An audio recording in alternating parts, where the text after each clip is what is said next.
સમાચાર સુરતમાંથી કે જ્યાં લસકાણામાં દારૂના નશામાં હિટ એન્ડ રનના મામલે આરોપી કીર્તન ડાખરા શાતીર હોવાનું સામે આવ્યું।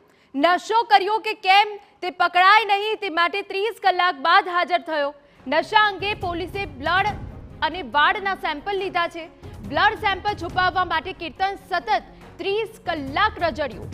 આરોપી અકસ્માત કરતા 2 લોકોના મોત નીપજ્યા અને 4 લોકો ગંભીર ઇજાગ્રસ્ત થયા છે। સંવાદદાતા બળદેવ વધુ વિગતે વાત કરવા જોડાયા છે। બળદેવ, પૂરી વિગત।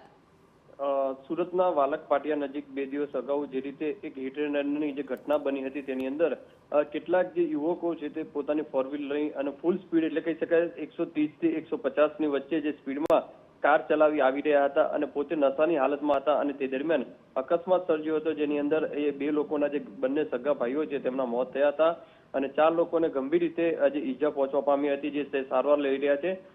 જે રીતે મહત્વનું હતું કે એક વ્યક્તિ છે કારમાં સવાર હતો તે પકડાઈ ગયો હતો અને પોલીસે તેની ધરપકડ કરી લીધી હતી અને એક મહિલા સહિત બીજા 3 લોકો હતા તે ફરાર થઈ ગયા હતા। હાલમાં તો જે મુખ્ય આરોપી છે તેને જે લસકાણા પોલીસ દ્વારા આવતીકાલે કીર્તન ડાખરા નામનો જે યુવક છે તેને પોલીસે ધરપકડ કરી લીધી છે ને તે વધુ તપાસ હાથ ધરી છે।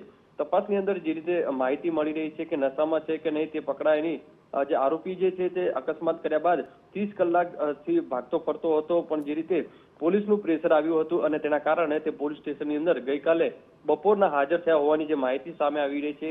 કારણ કે તે પોતે નશામાં હાલતમાં હતો, જેથી પોલીસને પકડમાં નતો આવવા માંગતો, કારણ કે નશાનું હાલતમાં હોવાના કારણે જ્યારે તેનો જે નશો ઉતર્યો ત્યારબાદ પોલીસને હવાલે જે છે તે કરવામાં આવ્યો છે। હાલમાં તો લસકાણા પોલીસ દ્વારા બ્લડ સેમ્પલ જે છે તે લેવામાં આવ્યા છે, સાથે તે વાળના સેમ્પલ પણ લેવામાં આવ્યા છે અને મેડિકલ તપાસ કરી અને તેની વધુ તપાસ હાથ ધરવામાં આવી છે। કારણ કે જે કામરેજ વિસ્તારની અંદરથી તે ફાર્મ હાઉસની અંદર પાર્ટી કરી અને આજે લોકો ઘરે પરત ફરી રહ્યા હતા તે દરમિયાન આખી ઘટના બની હતી। તેની સાથે બીજા કેટલા લોકો હતા, બીજા કેટલા લોકો યુવાનો હતા, જે મિત્રો મળતુલ છે કે કેટલા લોકોએ દારૂ પીધો હતો કે નહીં, આટલી સ્પીડમાં કાર ચલાવી અને 2 લોકોના જે જીવ ગુમાવ્યા છે। પરિવારની અંદર પણ એક આક્રોશ જોવા મળી રહ્યો છે। એટલે હવે જોવાનું રહ્યું કે લસકાણા પોલીસ દ્વારા આ બાબતે કેટલી ગંભીરતાથી લઈ અને તપાસ કરે છે, કારણ કે આજે બપોરના સમયે આજે મુખ્ય આરોપી છે કીર્તન ડાખરા છે તેને સુરત કોર્ટની અંદર રજૂ કરી અને રિમાન્ડની માંગણી કરવામાં આવશે। જી બિલકુલ, આભાર બળદેવ તમામ વિગતો બદલ। તો આરોપીએ જે અકસ્માત કર્યો હતો તેમાં 2 લોકોના મોત નીપજ્યા હતા અને 4 લોકો ગંભીર ઇજાગ્રસ્ત થયા હતા।